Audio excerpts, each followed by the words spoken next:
Good morning, everyone. I hope you've had a good week. Today we are in part 3 of Better Decisions, Fewer Regrets. And last week, before we started the service, before you listened to the message, I encouraged you to pause and take communion before the message. Today, what I would like you to do is, however you're gathered, whether you're on your own or if you're gathering with people to watch this, I would encourage you today to pause and pray.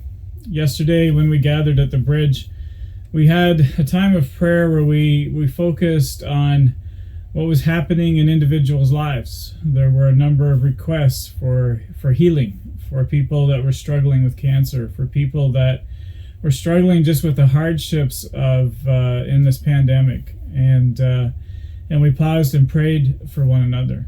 We prayed for our community. Right now, one of the things that is heavy on our hearts at the bridge is the people who are struggling with food security. It's the homeless in our community. In the wintertime, you think of them on the really cold nights, but in reality, every night is cold. And the stories of people that find themselves in that position is heartbreaking.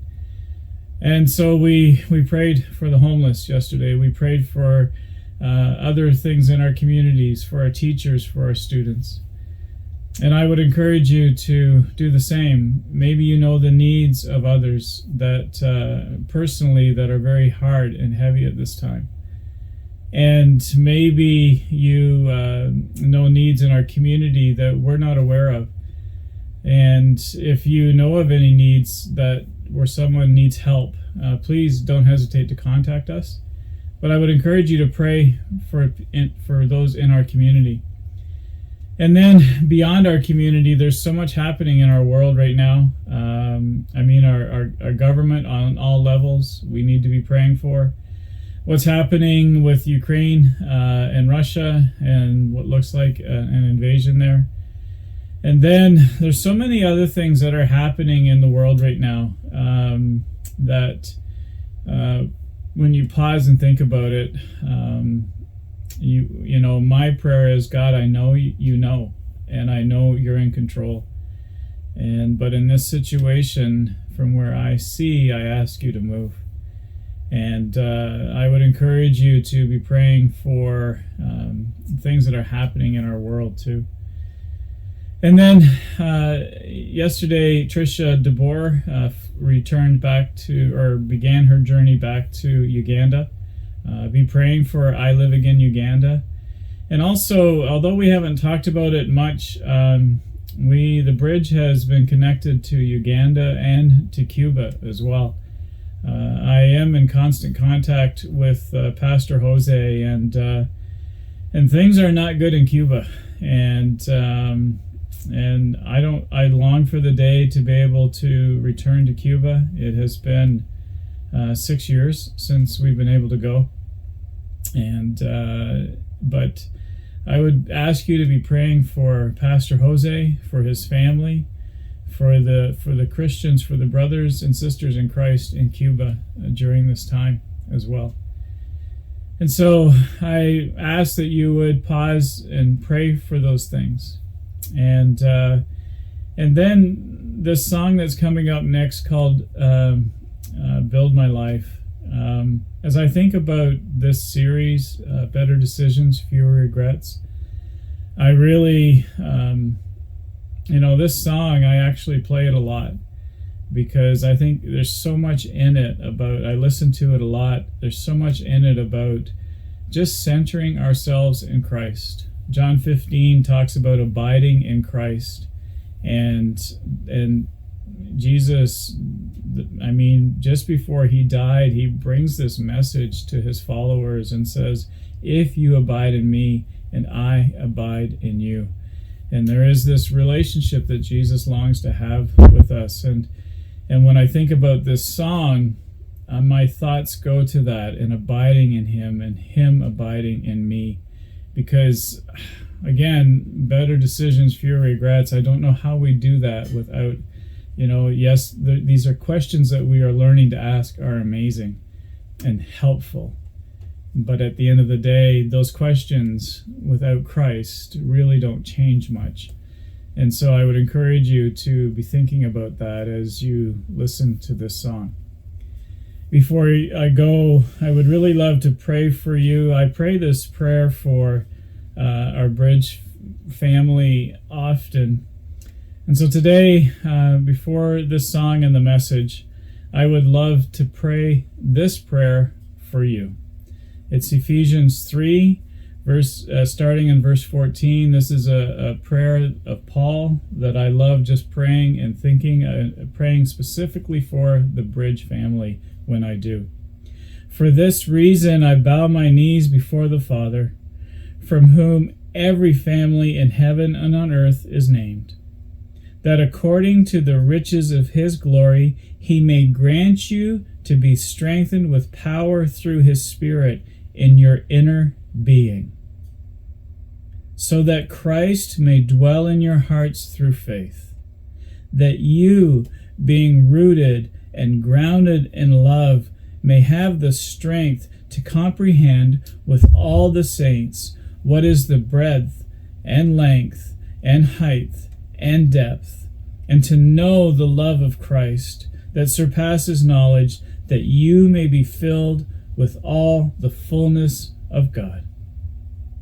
Now to him who is able to do far more abundantly than all that we ask or think, according to his power at work within us, to him be the glory in the church and in Christ Jesus through all generations, forever and ever. Amen.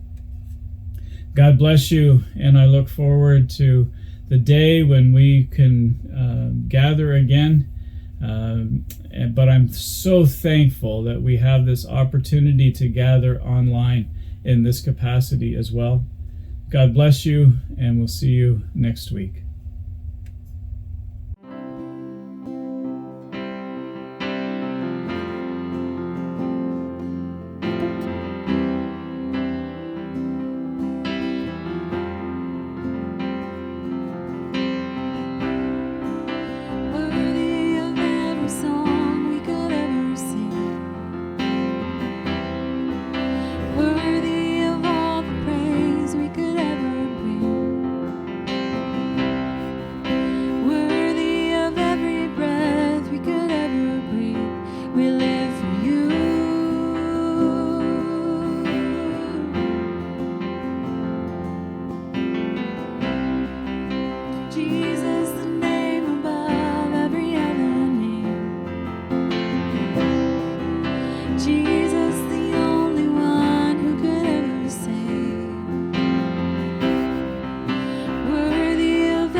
It is so nice to be talking to real people.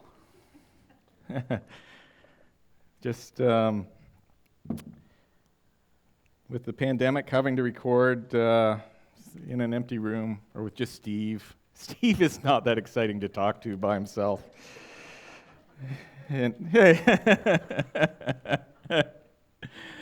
But anyway, it is so nice. I'm so grateful for you coming out this morning and sharing in this with us. We are in a series called Better Decisions, Fewer Regrets. And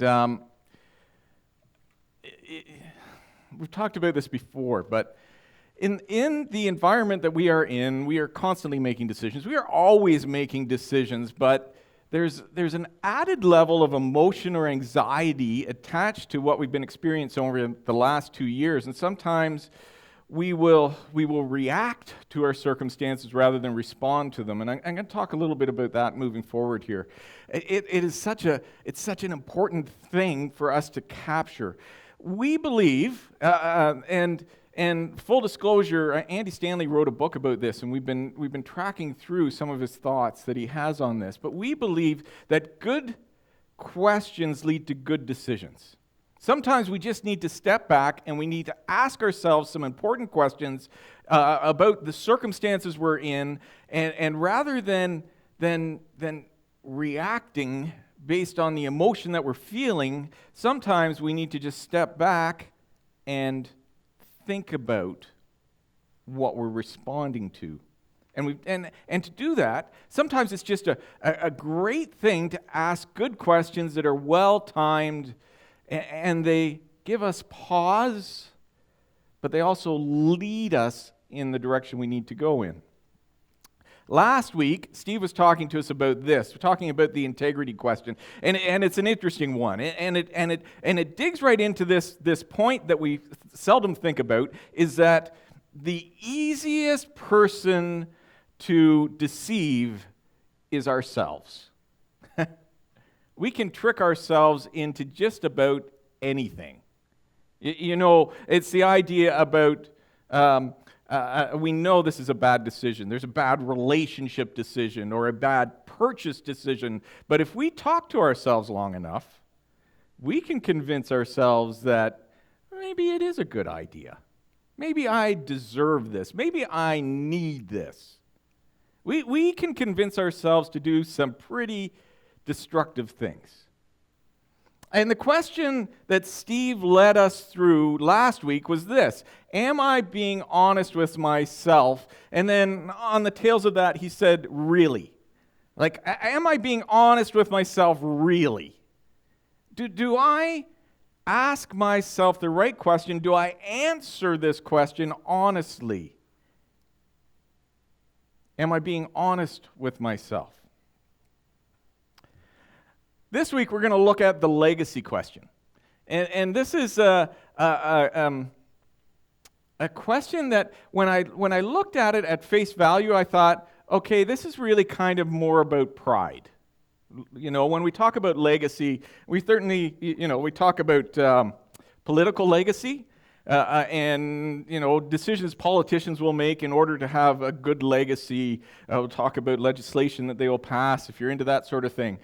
And legacy, often I look at it in terms of, it's really pride. Like, what are people going to say about me? But when we look at this question in context of what the Bible teaches, when we look at this question and how it drives our lives, it is really not so much about pride, but more about purpose.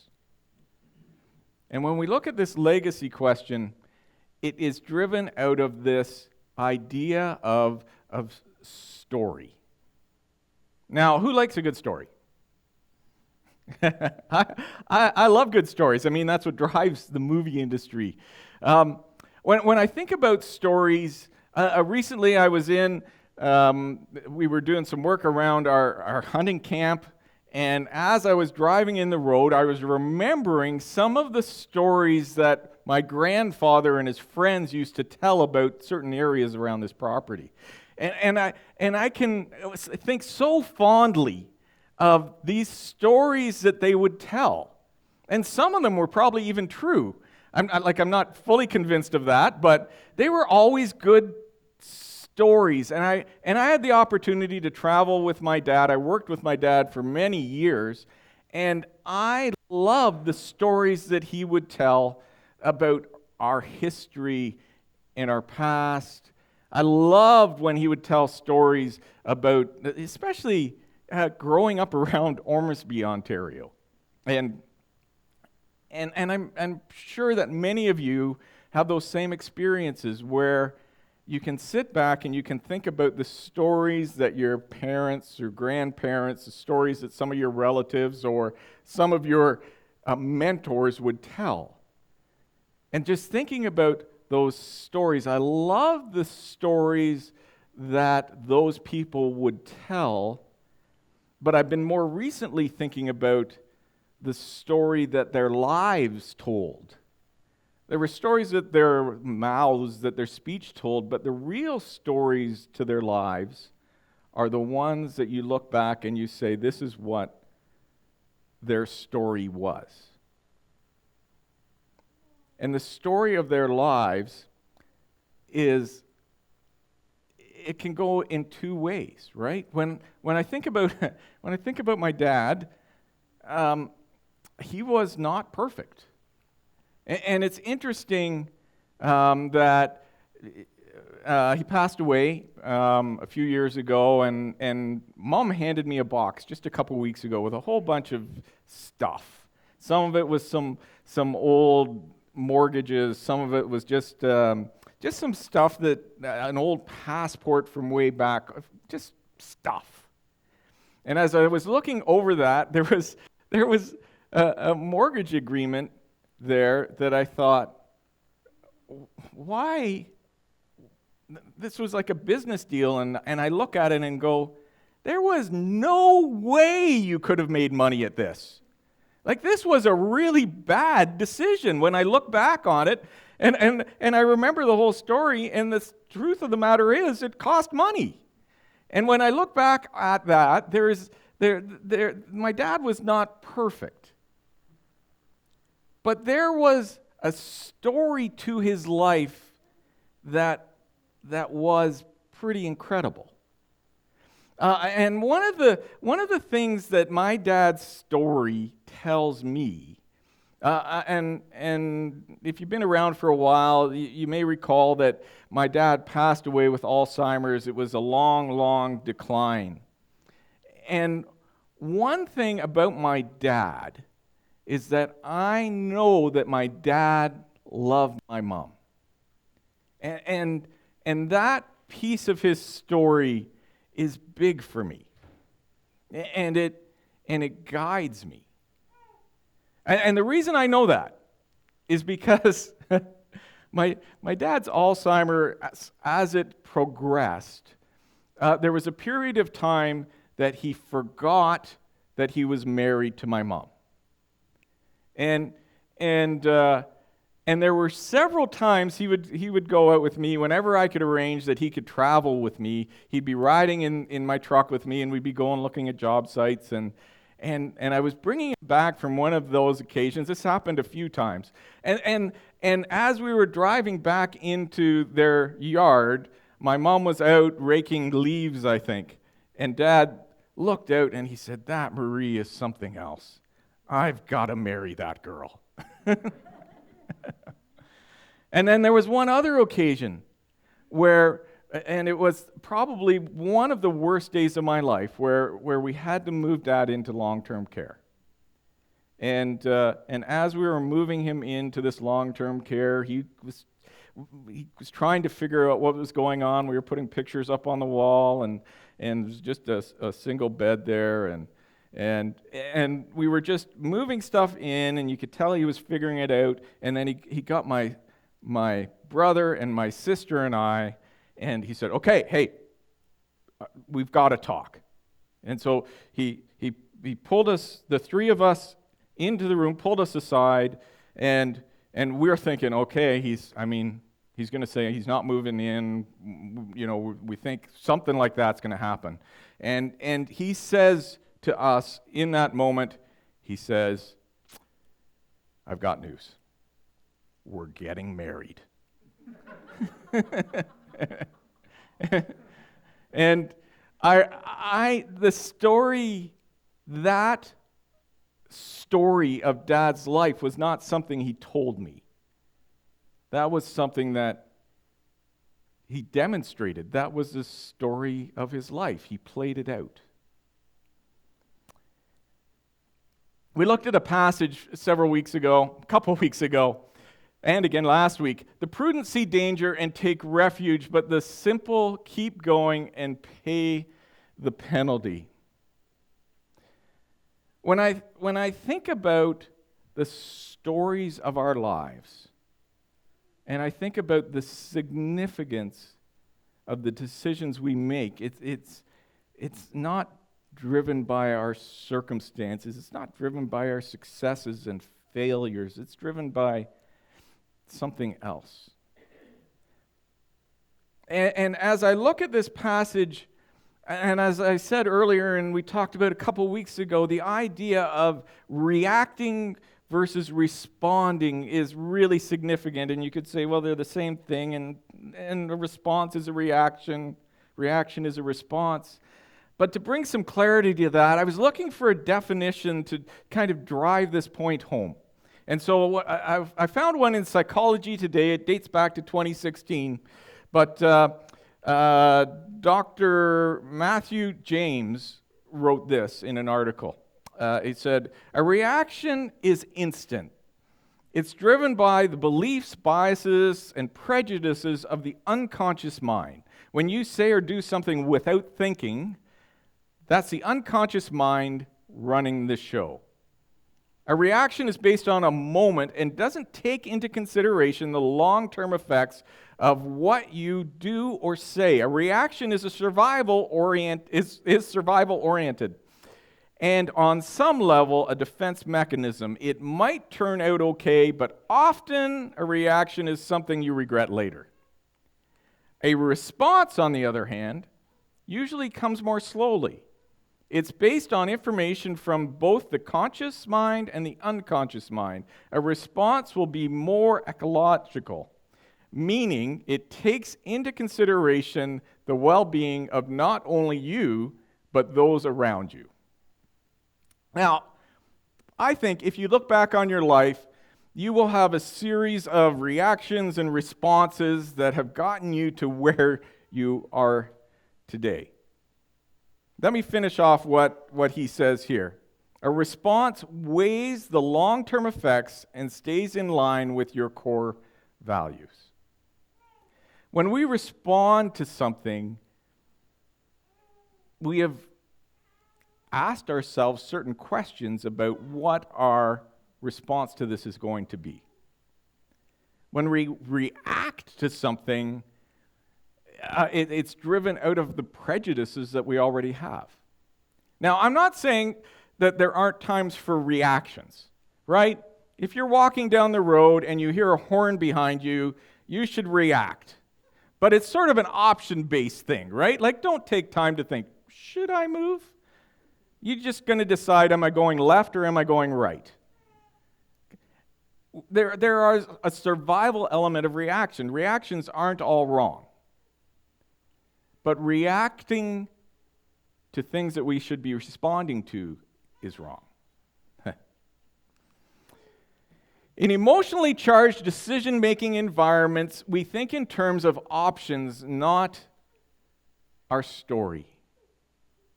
The question that we're asking today is, what do you want your story to be? At the end of the day, what do you want your kids or people around you to remember you for? Again, that slides into pride, but it's a question that drives the core values of your life. What do you want your story to be? This is the integrity or the legacy question. What story do you want to tell? If you can sit back and think, what gift can you give your kids at this point in your life? The greatest thing that you can give your kids or those who follow you, people who look up to you, the greatest gift that you can give them is a good story of your life. See, what story do you want to tell? And I think to ask that question correctly, we probably need to go to what story do you know? What story do I want to tell? And what story do I know? The song that we were listening to earlier really asked that question. God will be faithful. I know that God will be faithful because God has been faithful. What story do I know? And taking time to think through that, what story do I know? When you are making decisions, you need to consider your story. There's a story that's in the Old Testament.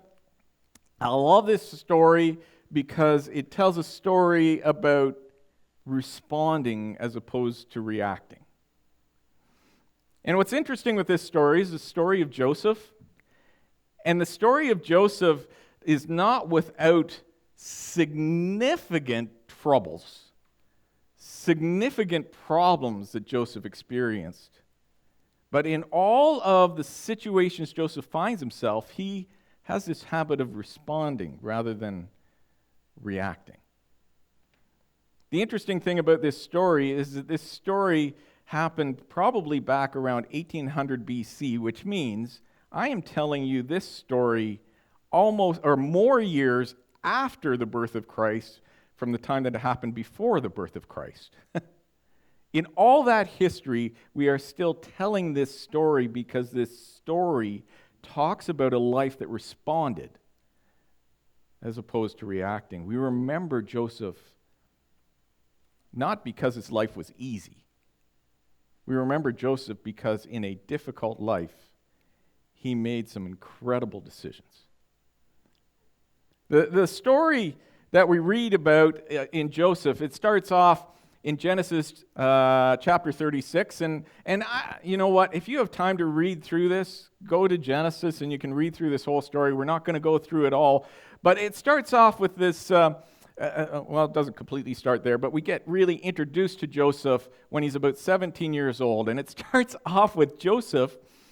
He was part of a blended family. His dad had 4 different wives, and they all had children.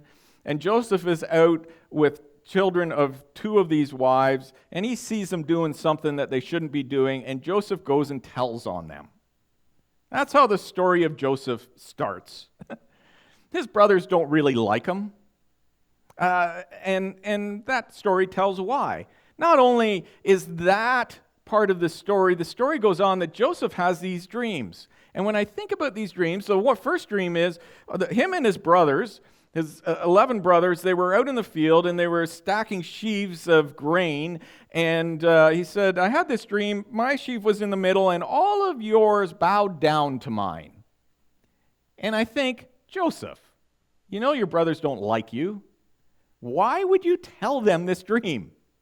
But Joseph, for some reason, tells this dream.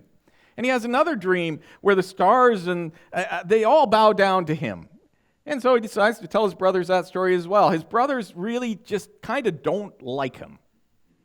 And on top of that, Joseph is the son of his father's favorite wife. And so he gets spoiled. The story of Joseph starts off with this kind of bratty, spoiled rich kid. You don't like him now already, right? I mean, that's how the story starts with Joseph. Joseph is this spoiled, tattle-telling rich kid. The story carries on that Joseph's brothers, the 10 oldest, Joseph has a younger brother, the 10 oldest, they're out looking after their father's sheep. They're supposed to go to Hebron, but apparently they move on from there Doesn't say why, but probably in the battle for pasture, they got bullied out of where they were, or there wasn't enough for the sheep to graze on. It didn't go as planned, for sure. So these 10 brothers have these sheep. They start at one place. They've got to move on to another place. Joseph's father says to him, I think that your brothers are pasturing in Hebron. Can you go check on them? Bring them a report back. Which puts Joseph back in this whole tattletale sort of situation. But he goes out to find them. He finds that they've moved on, and he's gone on to where they are grazing the sheep. And as his brothers see them coming in closer to where they are grazing the sheep, the brothers, all 10 of them, go, here's our chance. We should kill him. Come now, let's kill him and throw him into one of the cisterns and say the ferocious animal devoured him. Then we'll see what comes of his dreams.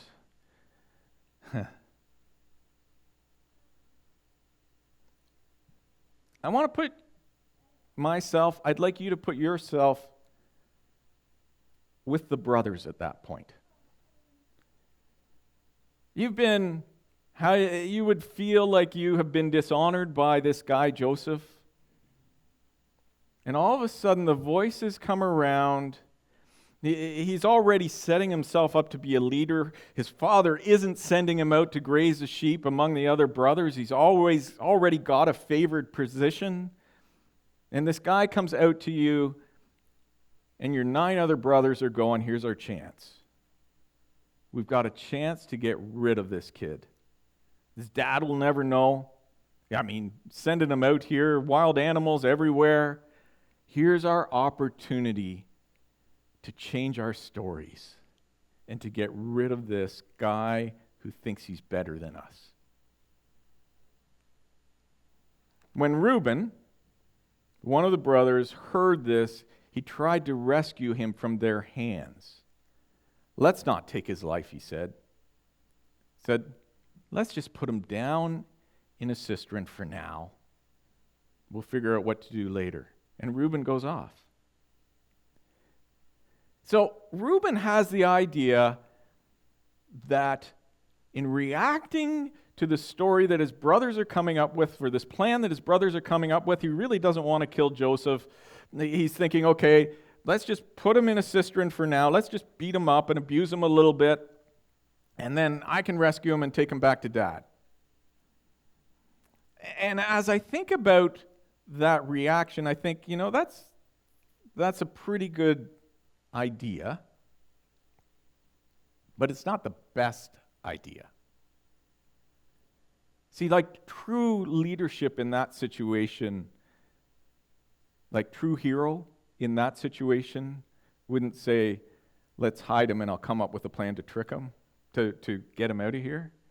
A true hero in that situation would say, yeah, you got to kill me first if you're going to kill my brother. Right? I mean, where is the heart?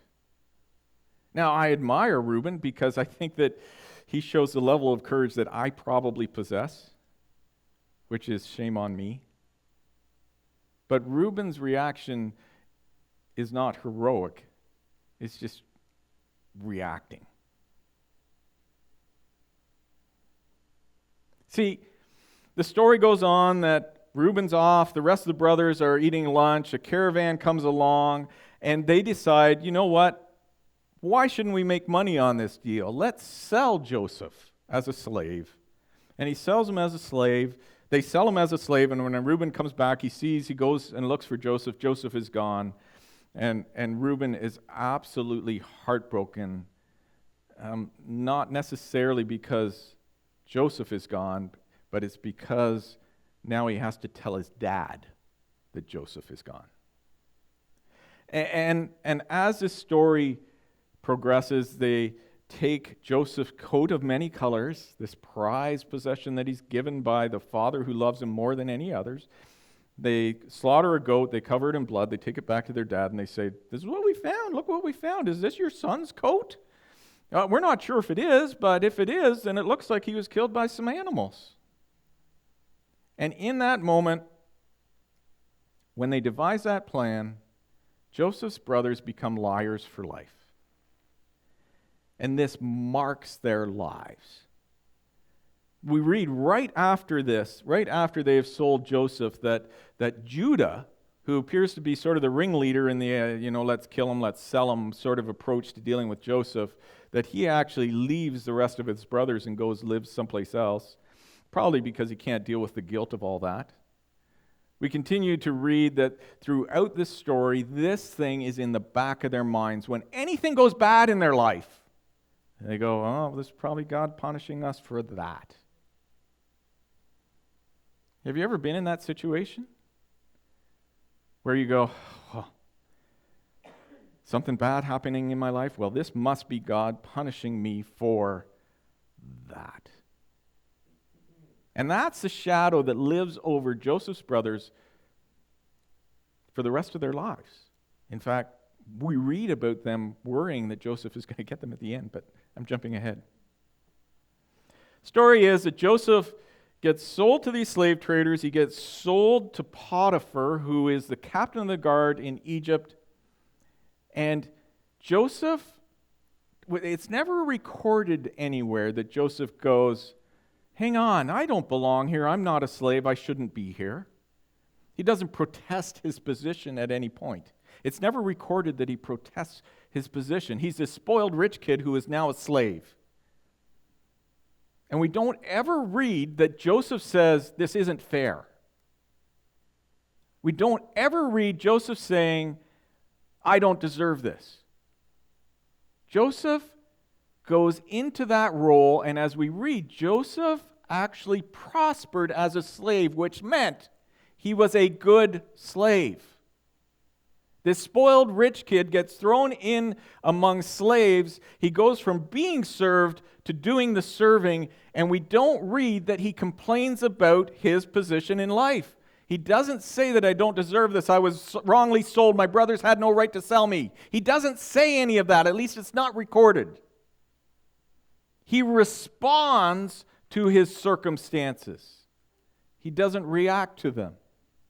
He gains favor in Potiphar's house. He becomes the leader of the servants. And then the story goes on like this. Now, Joseph was well built. I don't think they'll ever write anything like that about me. Now, Joseph was well built and handsome. And,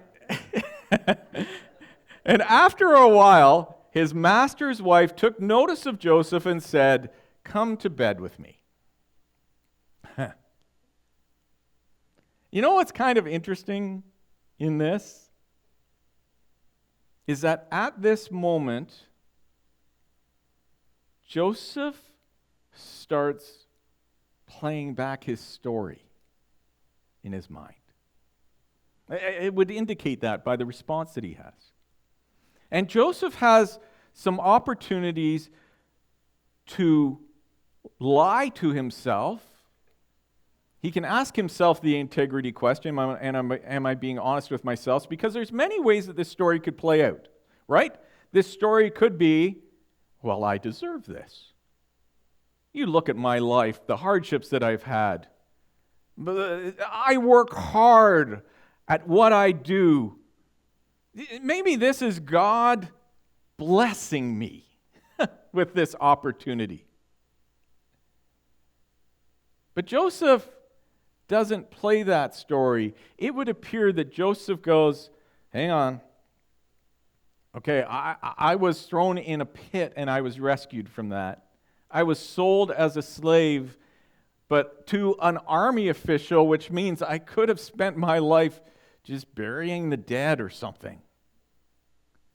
But instead, I've ended up in this house, looking after and caring for this family of Potiphar. Joseph plays his story back, and as he continues to tell that story, this is his response to Mrs.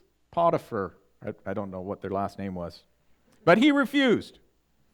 With me in charge, he told her, my master does not concern himself with anything in the house. Everything he owns, he has entrusted to my care. No one is greater in this house than I am. My master has withheld nothing from me except you, because you are his wife. How then could I do such a wicked thing and sin against Potiphar? God. See, Joseph, as he retells the story in his life, he doesn't go, Potiphar's been good to me, so I should be good to Potiphar. What Joseph does is he looks at this entire story and he says, see, God is in charge of everything that I have received to this point. He saw me fall in that cistern. He got me out. He saw me sold to slaves. He put me under a good master. He saw that where I was serving was not necessarily what I wanted to do for life, so he made me the manager of this house. You know what's interesting, and I digress for a minute, but as we have looked at the dialogue about the pandemic and the government, and some religious teachers promote the idea of rebelling against the government. But when I read in Romans 13 that we are to honor our governing authorities, and it goes on to say, because God has placed every one of them there. We aren't to honor our government officials because they're doing everything right. We know they aren't. But that doesn't mean that they don't deserve our honor. When we look at what's going on in our country, we don't return honor for good behavior. We give honor because of the God who has placed those authorities there. And that's exactly Joseph's story. Joseph doesn't honor Potiphar because Potiphar deserves honor. He honors Potiphar because God has placed Potiphar over him. And so he honors Potiphar. Consider your story. When we continue to consider the story of Joseph, you know how I would like the story to go? When Joseph refuses Potiphar's wife because he is honoring God, I would love the story to go, and Potiphar caught on to what his wife was doing, and he absolved Joseph of anything that he had done. Like, that's how I would like the story to go. And somewhere in my religious thinking, I think it should go that way, but it doesn't go that way. Potiphar's wife continues to try and get Joseph to sleep with him, and he refuses to, and he runs out of the room, and she accuses him of rape, and Potiphar finds out about it, and he is so angry that he throws Joseph into prison with all of Pharaoh's prisoners. You know what Joseph says? I didn't do it. No, he actually doesn't. There is no place that's recorded where Joseph says, I don't deserve to be in prison. There is no place where it's recorded in the story of Joseph where he says, I've been wrongly convicted. Joseph finds himself in prison, and he goes back to what he's done every step of the way. He says, well, I guess God wants me in prison. And he gets up every morning being the best prisoner he can be. He responds to his circumstances by honoring God in them. And as a prisoner, he gains more and more favor with the guards. He gains more and more authority. You know, and I would love if the story would say that, and so Joseph did his 30 days and then went on with his life. But he spends years in prison. He even ends up getting an audience with Pharaoh, and at no point does he ever say, I was falsely accused of rape, and that's why I was in prison. Can you fix this? He doesn't become bitter. He doesn't react to his circumstances. He responds to his circumstances. So as he is in prison, he interprets a couple dreams from some of the baker and the wine tester, cupbearer of Pharaoh. One ends up getting executed, one then goes back to his position. Pharaoh has a couple dreams that are disturbing to him, and they can't interpret him. The cupbearer all of a sudden remembers, hey, I forgot to tell you that Joseph interpreted my dream a couple years ago while I was in prison, and it happened exactly the way he said. And so Pharaoh calls him in. Pharaoh describes the dream to Joseph. He says, so I understand, Joseph, that you can interpret dreams. And Joseph says, no, can't really. But there's a God, my God. If you tell me what it is, my God will give me the answer, and I can tell you what the dream means. And so he interprets the dreams, talks about 7 years famine, 7 years of abundance, followed by 7 years of famine. Pharaoh says to Joseph, since God has made all of this known to you, there is no one so discerning and wise as you. You shall be in charge of my palace, and all my people are to submit to your orders. Only with respect to the throne will I be greater than you. This is crazy. And Joseph could probably go, this is crazy, but name one part of Joseph's life that hasn't been crazy. Joseph has just simply responded to the crazy. And in that, God continues to reveal himself through him. Joseph lives in the security of knowing that God is in control regardless of his circumstances. The story goes on. The 7 years of abundance, Joseph comes up with a plan, builds storehouses. Then we get into 7 years of famine, and people come, and Joseph eventually opens the storehouses, sells the food. Joseph's brothers, who don't live in Egypt, live in Canaan, they end up coming to Egypt because they hear of this, that there's food there that can be sold. They come to buy some food. They end up in front of Joseph, and this is a long story that I can't possibly go into. But over a series of events, Joseph doesn't reveal himself to them. Joseph recognizes them. They don't recognize Joseph. And through a series of events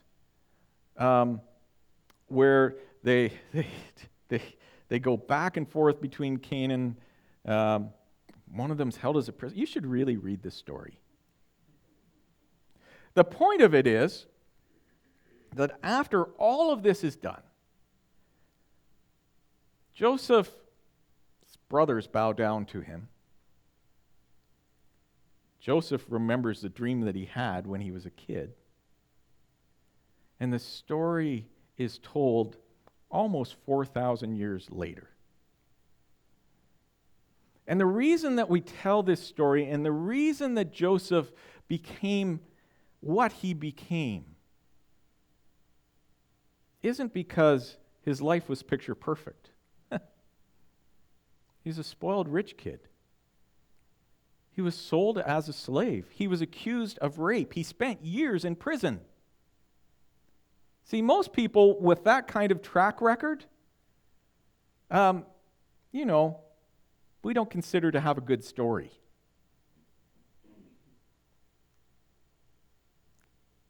But the thing about Joseph's story is that in all of those circumstances, he decided against the gravitational pull of bitterness.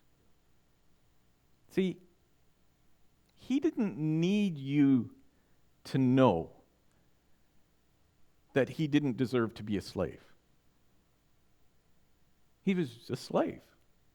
And so he responded to those circumstances and became blessed in those circumstances as a slave, because he responded to them honoring not the slave owners, honoring God. He didn't need you to know that he didn't deserve to be in prison. He just knew he was in prison. And he responded to his time in prison not by honoring the guards, but by honoring the God who had placed the guards over him. He lived a life of responding. You know, sometimes we think we are responding because we think we are thinking, but often, we react to circumstances, we just do it slower, and we build up bitterness. Somebody cuts us off on the way to church, and it brews in our minds. And we aren't really responding. We think that we're thinking about it because we're taking time. But we aren't changing our thoughts. We aren't focusing on honoring God in these circumstances. We're just fixated with how to get even. We have this gravitational pull towards bitterness. I love this quote by William James. He says, "A great number of people think they are thinking when they are merely rearranging their prejudices." I love that. See, so often I can become fixated on making sure you understand that I don't deserve to be a slave or I shouldn't be in prison. I can become fixated by trying to convince you that it's not my fault that I'm struggling with my finances, which may be true. But if we become fixated on those things, on what people think, then we aren't responding. We're just rearranging our prejudices in our mind, trying to justify what we believed in the instant when we wanted to react. We're just trying to support our reaction. But if we take time to respond as Christ followers, then we will follow Christ first, regardless of our circumstances. See, the thing is, you decide what story your life tells.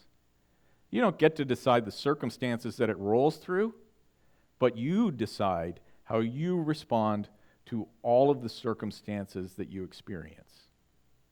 What story do you want to tell? What story does God want to reveal through you? And will you allow Him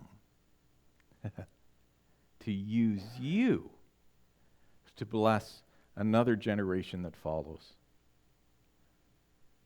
When I think about my dad, I hate that he got Alzheimer's.